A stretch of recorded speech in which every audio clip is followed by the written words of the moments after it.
Olá, bem-vindos a mais um vídeo. Meu nome é Paulo Lourenço e hoje vamos falar sobre disjuntores. Os disjuntores são uma peça crucial em qualquer quadro elétrico e protegem as instalações, os cabos e os equipamentos contra curtos-circuitos ou sobreintensidades.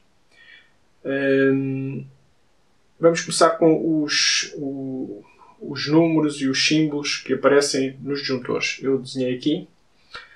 Normalmente isto aparece em todos os disjuntores. Aparece uma letra com um número à frente, aparece um número maior e aparece um símbolo. Este símbolo costuma estar muito pequenino, mas isto costuma estar sempre presente.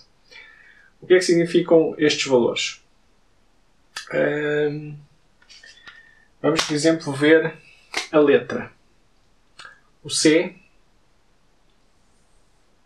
é o tipo de curva.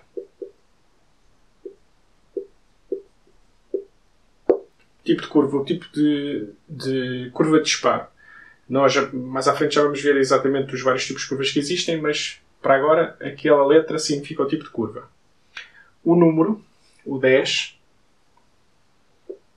é a intensidade nominal.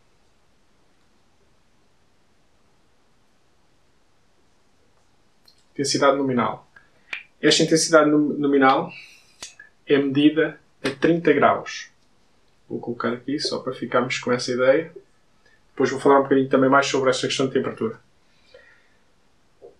Aqui, o outro número maior é o poder de corte.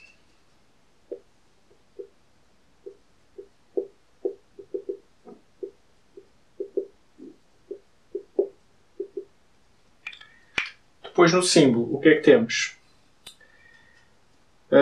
Se tiver esta parte aqui em cima, significa um disjuntor. Estes dois pequenos símbolos aqui, significa este aqui, o quadrado, como se fosse uma parte de um quadrado. É a parte térmica. E esta bolinha, uma parte de um círculo, como se fosse uma espira de uma bobina, é a parte magnética.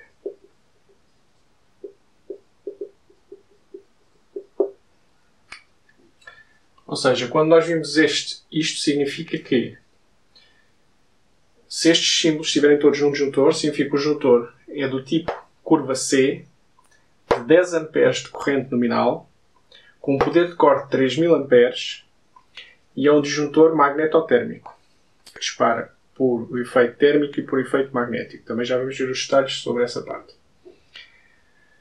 Portanto, podemos começar, talvez, pelo poder de corte. O poder de corte é a corrente máxima que, quando os contactos do disjuntor abrem, o disjuntor consegue suportar sem se danificar. E como podem ver, ou seja, para um disjuntor de 10 A, 3000 A. Mas há disjuntores de 4500, 6000, 10000, 20000, 50000, ou seja, depende dos disjuntores. À medida que o poder de corte aumenta, o preço dos disjuntores aumenta também, porque são mais robustos. Como é que nós escolhemos onde usar cada um dos disjuntores? Ou seja, porque é que eu hei de, se um disjuntor com poder de corte mais elevado é mais caro, porque é que eu hei de utilizar esse disjuntor, ou em que caso é que eu posso utilizar um disjuntor mais económico? Para isso eu vou fazer aqui um desenho para explicar. O poder de corte tem a ver quando se faz um curto-circuito. Vamos supor este exemplo. Se eu tiver um prédio com vários andares e tenho um posto de transformação, algures na rua onde está esse prédio, há um cabo que vem, normalmente subterrâneo, nas cidades, e que alimenta o prédio. Depois, por exemplo, se houver resto de chão, casas no resto de chão, este cabo entra no quadro geral e depois é dividido, vai para as casas e depois sobe. E depois do quadro geral há uma linha que sobe o prédio inteiro e que vai alimentando cada uma das frações do prédio. O que é que acontece? Se eu fizer um curto-circuito numa tomada, algures dentro do resto de chão, numa tomada na parede, fizer um curto-circuito, o que é fazer um curto-circuito? Vamos supor que isto era corrente contínua, portanto tenho uma fonte, tenho um cabo e tenho um local de alimentação. Vamos supor que era uma tomada. Então, se em corrente contínua, mas em corrente alterna, que é no caso dos motores, é igual. Se eu fizer um curto-circuito, é fazer isto. Portanto, existe aqui uma tensão e existe uma corrente. Qual é o valor desta corrente? Se for assim, num esquema, seria a corrente é igual a U sobre R. Como isto é um esquema e os fios não têm resistência nenhuma, R tenderia a zero, portanto a corrente iria para infinito. Mas isto não é a realidade. A realidade é que sempre que há fios, há uma resistência. Portanto, neste caso, estamos a falar destes fios, são fios muito grossos, são cabos muito grossos, têm uma resistência muito pequenina. Significa que, no resto do chão, a resistência do fio, do cabo, onde é percorrida a corrente, é baixa. Porque há um cabo muito grosso e é logo alimentado o quadro da habitação. Portanto, a corrente curto-circuito num resto de chão, num caso deste em que o PT está próximo, é muito elevada. Portanto, eu se calhar quando junto faço um curto-circuito numa tomada de um resto de chão, posso ter aqui se calhar 10 kA. No entanto, o que é que acontece mais para cima?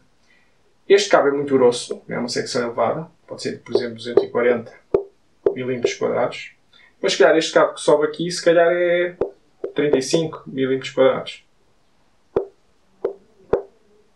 E depois quando vai para as habitações, já é só 10. E depois a última tomada, na última divisão, mais longe do quadro, neste apartamento, é alimentada por um cabo de 2,5. Portanto, vou representar, faz conta aqui, e dá um comprimento. Há um comprimento em metros até chegar à última tomada e este cabo é de 2,5. O que isso significa? Que aqui em baixo a resistência seria muito pequenina dos fios, mas neste caso a resistência, as secções vão ficando cada vez mais pequenas, os comprimentos vão sendo maiores, então esta resistência já seria maior. O que é que pode acontecer? Aqui em cima, se eu tinha aqui, por exemplo, 10 kA, aqui posso ter só 2500. E então, no caso deste juntor, eu não podia utilizar um juntor de 3000 amperes aqui em baixo, mas podia usar um juntor de 3000 amperes cá em cima. Portanto, essa é a razão com que é preciso saber a corrente de curto-circuito nos locais que estão a ser protegidos pelos disjuntores. Portanto, isto é o poder de corte. Agora vou apagar aqui o quadro e vamos ver outras características. Portanto, agora que já temos o quadro apagado, vamos a uma próxima característica. Eu comecei só pelo poder de corte, que às vezes é uma característica que não é dada a devida atenção, principalmente se for a substituir disjuntores ou em alguma coisa em que não houve, algum trabalho em que não houve um dimensionamento exaustivo das resistências, correntes de curto-circuito e essas coisas. Portanto, é preciso ter atenção a este detalhe. Vamos falar agora se calhar pela característica mais importante, digamos assim, ou talvez a que as pessoas escolhem o disjuntor, pela característica que escolhem o disjuntor, que é o caso da corrente nominal. A corrente nominal, 10 amperes, está relacionada com várias coisas em relação ao tipo de curva, ao disparo, que a gente vai falar quase nisto tudo ao mesmo tempo. Eu só quero mencionar uma questão da corrente nominal, é a questão da temperatura. Ou seja, um disjuntor de 10 amperes deve-se consultar os datasheets e verificar que o valor da corrente nominal é 10 amperes a 30 graus. Eu tirei aqui alguns valores, por exemplo, um disjuntor, esse disjuntor que eu estou a usar como exemplo, que a 30 graus a corrente nominal é 10 amperes. Se tivermos a 50 graus ou a 0 graus, a corrente nominal vai ser diferente. E quanto é que vai ser? Por exemplo, a 50 graus vai ser 9 amperes e a 0 graus vai ser 11,91 amperes. Portanto, isto significa que, dependendo das condições do local onde é colocado o disjuntor, é preciso ter em conta que às vezes o disjuntor pode não funcionar da forma que nós estávamos à espera. Um exemplo comum é os quadros normalmente são fechados, contêm muitos disjuntores, muitos equipamentos, e um disjuntor, ou seja, simplesmente por estar inserido no circuito, pela corrente passar por ele, consome um disjuntor monopolar, um disjuntor de um polo comum, com as características que eu, por exemplo, escrevi aqui, consome à volta de 1,5, 2 watts, entre 1,5 e 2 watts de potência. Que é pouco, mas no entanto, estão todos encostadinhos uns aos outros, são muitos, e estão fechados dentro de uma caixa que é o quadro. Ou seja, se nós tivermos, imaginar os 2 watts, se tivermos 30 disjuntores, 2 vezes 30 já são 60 watts dentro do quadro. E num local fechado com 60 watts lá dentro, a temperatura vai aumentar. O que é que isso significa? Significa que se a temperatura aumentar o suficiente, o disjuntor vai disparar mais cedo do que nós estávamos à espera. E se tiver o circuito dimensionado muito à conta, pode haver disparos intempestivos, ou seja, aleatórios, que são simplesmente por o disjuntor estar a trabalhar numa temperatura já mais elevada. Da mesma forma, se estivermos em locais muito frios, às vezes quadros estanques que estão em locais expostos à temperatura exterior, pode acontecer que o disjuntor não dispara tão rápido ou com a corrente que nós acharíamos que ele ia disparar, simplesmente porque o disjuntor está mais frio. Agora, onde é que entra esta questão da corrente nominal e como é que disparam os disjuntores? Portanto, os disjuntores têm lá dentro têm dois sistemas. Tem um sistema térmico, que basicamente são dois metais com coeficientes de temperatura diferentes que estão encostados. O que é que acontece? Se eu tiver é um bimetálico, se a minha mão for um metal e a minha outra mão for outro metal, se eu agarrar dois metais um ao outro e começar a aquecê-los, se este metal tiver um coeficiente de temperatura maior, ou seja, expande-se mais com a temperatura, e este tiver um coeficiente de temperatura mais pequeno, o que acontece é, ao expandir, vai haver dobrar, porque este não estica tanto, e este, ao esticar, vai obrigar a dobrar. E esse dobrar vai fazer tocar em alguma peça que faz o disjuntor disparar. Mas isto é um sistema lento. Estamos a falar de aquecer metais, uma parte metálica que vai lentamente dobrando para efetuar uma ação. Portanto, isso é a parte térmica. A parte magnética é uma bobina que, quando é percorrida por uma corrente muito elevada, atrai, é um eletroimã e atrai uma peça que faz o disjuntor disparar. Portanto, e os disjuntores normalmente têm essas duas coisas. Porquê que têm essas duas coisas? A parte magnética é para aquilo que falámos há bocadinho. Se houver um curto-circuito, a corrente aumenta muito e o disjuntor dispara. Portanto, é muito rápido a disparar, é a parte magnética. A parte térmica é quando nós temos sobreintensidades, ou seja, o circuito, há um defeito qualquer no circuito, que há um aumento de corrente, mas ligeiro. Ou seja, em vez de estarem a passar, estão, por exemplo, a passar 20 amperes. 20 amperes, o disjuntor não dispara instantaneamente, demora algum tempo a disparar. Nós já vamos ver, para ter uma noção dos tempos. Mas quer dizer que demora algum tempo a disparar. Portanto, se, por exemplo, for uma sobrecarga momentânea, pode nunca chegar a disparar. Ou seja, há uma sobrecarga, por momentos a corrente chegou a 20 amperes, mas depois voltou para o valor normal e o disjuntor não chega a disparar porque não dá tempo de aquecer a parte térmica. Portanto, a parte térmica protege contra sobreintensidades e a parte magnética contra curtos-circuitos. Agora vamos ver a curva e estas questões do IN e até da parte térmica e magnética, como é que isso fica em termos da curva de disparo dos disjuntores. E aqui as curvas de o tempo em função da corrente. O que é que acontece? Aqui, por exemplo, está tempo, isto não é tempo, isto aqui é corrente.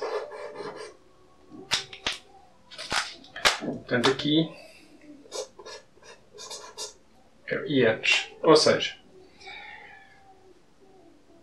vamos falar, por exemplo, na questão térmica. Vamos imaginar que nós temos o disjuntor curva C. A curva C está aqui em baixo, mas depois esta curva continua para cima e vai por aqui. Esta parte é comum às curvas todas. Aqui esta parte em baixo eu já explico, é que é diferente. Portanto, esta parte que é comum, que é a parte térmica, com 2 IN, portanto, 2 IN é 2 vezes, se estivermos a 30 graus, 2 vezes 10, portanto 20 amperes. Se estiverem a passar 20 amperes neste disjuntor, ele vai disparar mais ou menos ao fim de 1 minuto. Portanto, é uma coisa lenta e que acontece ao fim de algum tempo. E aqui podemos ver, ou seja, se fosse, por exemplo, 9 amperes, que é um bocadinho atrás, o tempo vai ser maior. Se for um bocadinho mais, se estiver mais frio, o IN vai fazer com que o IN, isto é quase 12, não é? Portanto, o que nós estamos aqui a dizer, o mesmo tempo que para 10 amperes demorava 1 minuto, a 0 graus teria de ser para o mesmo tempo, para o mesmo minuto, teriam de estar a passar lá o dobro desta corrente, ou seja, 24 amperes. Portanto, 20, 24, e aqui 18, 20, 24. Portanto, isto dá a ideia que das velocidades são alteradas à velocidade que dispara, em função da temperatura. Agora, o que é que quer dizer a parte da curva BCD?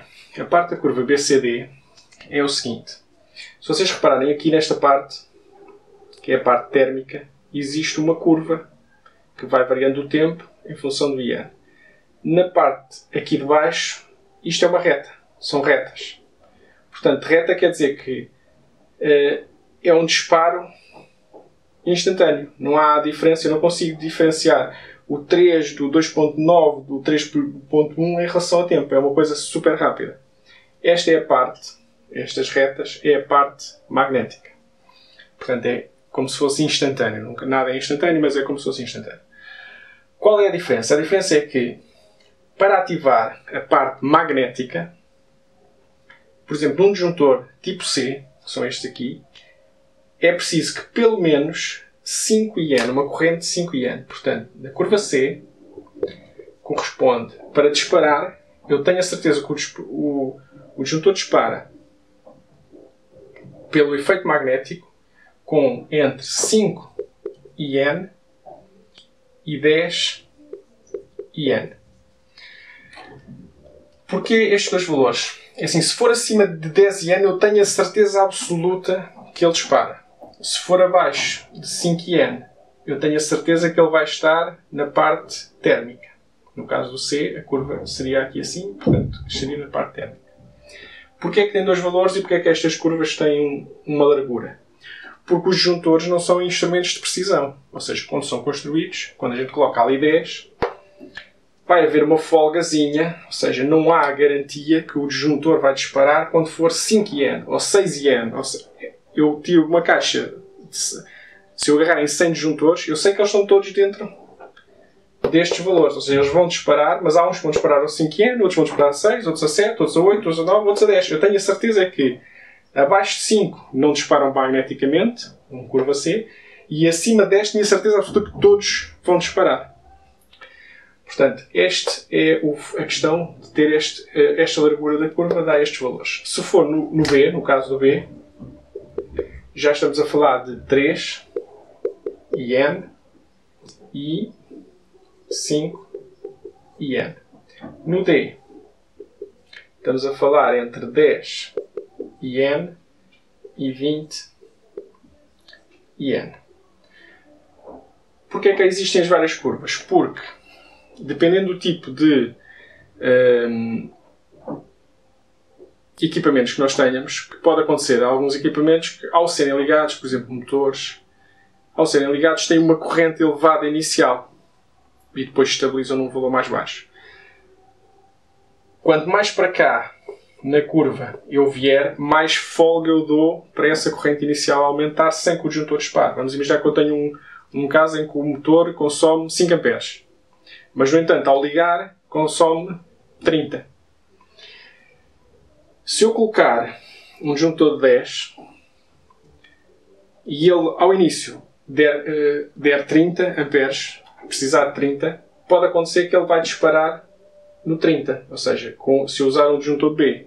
Se eu usar um C, como já só vai disparar a partir de 50, já não tenho esse problema. Ou seja, o motor vai arrancar e depois volta ao funcionamento normal e não dispara. Portanto, o tipo de disjuntor tem a ver com a variação rápida de corrente que nós achamos que os equipamentos que estão ligados podem ter. Outro detalhe. Portanto, um detalhe que é esta largura aqui. Temos este ponto, que é o ponto deste lado, é o nível mínimo de não disparo. Ou seja, que é o nível em que não acontece nada. Se vocês repararem, nunca disparará. Este valor, por exemplo, no disjuntor, os datasheets têm essas informações todas, mas no disjuntor que eu escolhi, este nível, o nível mínimo,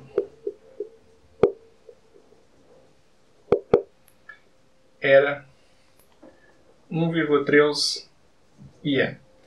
Significa que neste disjuntor, ele, se tiver 30 graus, com 10 amperes, um corrente nominal de 10 amperes, significa que se estiver lá a passar IN vezes isto, portanto, IN vezes isto dá 11,3 amperes. Se estiver a passar até 11,3 amperes, eu tenho a certeza absoluta que a 30 graus o disjuntor não vai disparar em nenhuma circunstância. Portanto, 11,3 é o mínimo valor de não disparo. Portanto, abaixo disso não dispara. E depois temos o nível máximo, que neste caso era 1,45 IN, que basicamente é esta pontinha de cá do gráfico, este biquinho deste lado, que é o nível que eu tenho a certeza que a partir daquele valor, de certeza que vai disparar. Pode demorar mais tempo, menos tempo, mas vai disparar de certeza. Portanto, neste caso, um disjuntor de 10, se estiver a passar mais do que 14,5 a 30 graus, eu tenho a certeza que ele vai disparar. Vai disparar, mas vai demorar. Portanto, isto é uma escala logarítmica, só estão a ver, temos aqui 10 minutos, aqui sequer vai demorar 1 hora a disparar. Mas vai disparar com esta corrente. Tenho a certeza. Acima deste valor já começa a cair aqui na curva, não é? Portanto, vai começar a disparar em função dos tempos que estão aqui indicados. E isto é basicamente o funcionamento e as características importantes dos disjuntores. Espero que tenham gostado deste vídeo. Se houver alguma dúvida, coloquem nos comentários. E até uma próxima vez.